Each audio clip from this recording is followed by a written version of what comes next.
So before we part and enter this time, I want you to not just think of this as some sort of staged prayer. It happens that we have microphones, it happens to be that we're outside, but prayer actually functions a lot better in these places. I want you, regardless of your tradition, even if you have no particular faith tradition, to seek in your conscience and meditate upon these things, think about these things, and then reach out as individual humans to Trinity and ask them to do what you believe to be right in your hearts. But to help close us, I'd like Father John Merz to come up and share a people's prayer.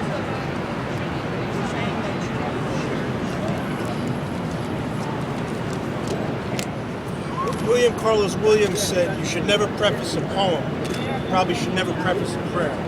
He was right about that, but I'll do it anyway. I was also arrested on December 17th, and I happened to, before that, get into an argument at the steps of Trinity with Father Cooper, who runs the church, and about the inviolable nature of private property, according to him, which I disagreed with. And we reached an impasse, and he told me, what you need to do is you need to go and pray. That's what you need to do. So I think it's kind of appropriate and ironic that I'm chosen to lead the prayer.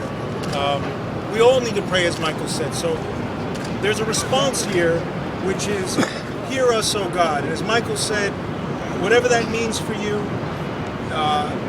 whatever that calls up for you, that's the response, and just put that in that place. So I'll raise my hand when it's time for the response. For all our lives, for all God's blessings, and moments of clarity where action is in the offing, we say, hear us, O God of love.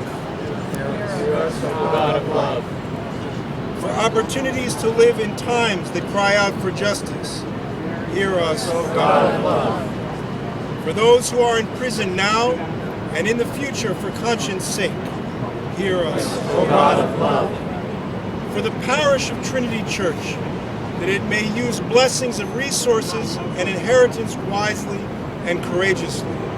Hear us, O God of love. For support of any struggle against power when it's taken away from the people. Hear us, O God of love. For witness in faraway lands, and now for places and neighborhoods so close to home.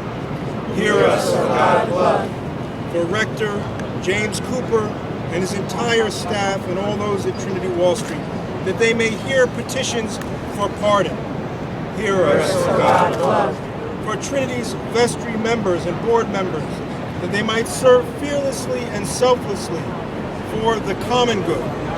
Hear us, O God of love. For the Episcopal Diocese of New York, Bishop Mark Sisk, Bishop-elect Andy Dici, that they and it and he will provide leadership in these days. Hear us, O God of love.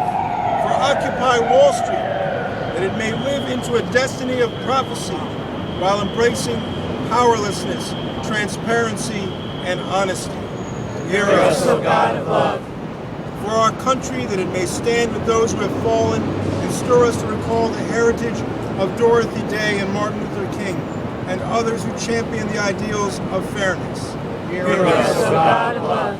For fairness in healthcare. Hear us, O God of love. For fairness and humane treatment of prisoners and captives. Hear us, O God of love. For fairness in education and the resolution of student debt. Hear us, O God of love. Fairness in housing and recompense for lost homes. Hear us, O God of love. Save us and all who fall into cynicism and lead them into courageous action. Hear us, O God of love.